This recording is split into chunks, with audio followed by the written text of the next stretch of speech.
ಮತ್ತು ಬಲ ಮೂಗಿಂದ ನಿಧಾನ ಉಸಿರು ಹೊರಗೆ ಹಾಕ್ಕೊಂಡು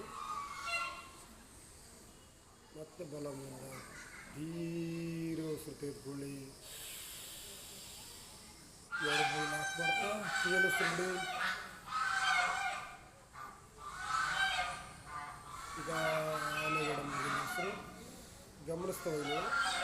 ಉಸಿರು ಒಂದು ಕಿವಿಯಲ್ಲಿ ಬರ್ತದೆ, ಎರಡು ಕಿವಿಯಲ್ಲಿ ಬರ್ತದೆ, ಗಮನಿಸ್ತಾ ಹೋಗಿ.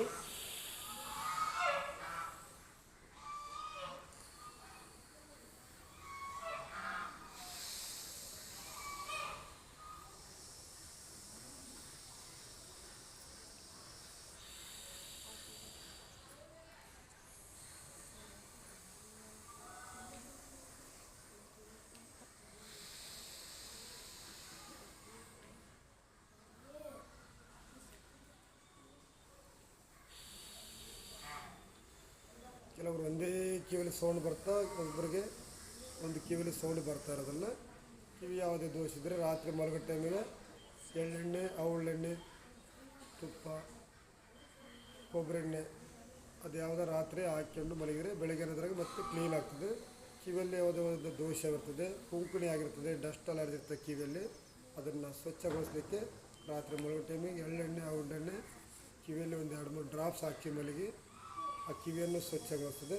ಕಿವಿಯಲ್ಲಿ ಮೂಗಲ್ಲಿ ಒಂದು 2 ಡ್ರಾಪ್ ಆಗಿದ್ರೆ ಕಿವಿಗಳು ಸ್ವಚ್ಛ ಆಗ್ತವೆ. ಮೂಗಲ್ಲಿರ್ತಕ್ಕಂಥ ದೋಷವನ್ನು ನಿವಾರಣೆ ಆಗ್ತದೆ.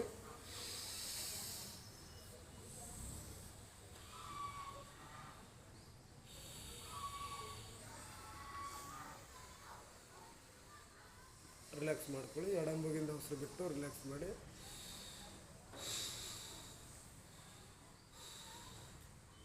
ರಿಲ್ಯಾಕ್ಸ್.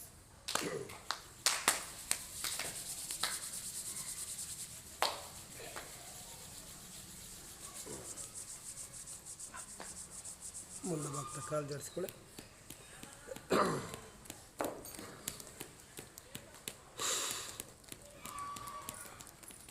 ಹಾಗೆ ಮಾನಸಂದಲ್ಲಿ ಕೂತ್ಕೊಳ್ಳಿ. ನೀರು ಯಾವ ರೀತಿ ಕುಡಿಬೇಕು, ನೀರು ನೋಡಿ, ನಾವು ನೀರು ಕುಡಿಬೇಕಾದ್ರೆ ಈ ರೀತಿ ಕೂತ್ಕೊಳ್ಬೇಕು. ನೀರು ಕುಡಿಲಿಕ್ಕೆ ಮಾನಸ ಯಾರು ಸರಿಗೆ ಮೂತ್ರ ವಿಸರ್ಜನೆ ಸರಿಗೆ ಆಗೋದಿಲ್ಲ.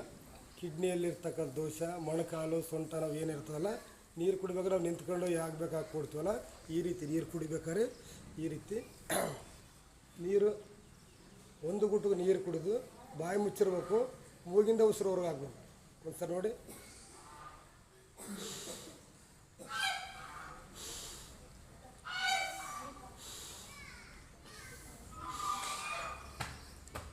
ಮಾಡಿ ಎಲ್ಲ ನೀರು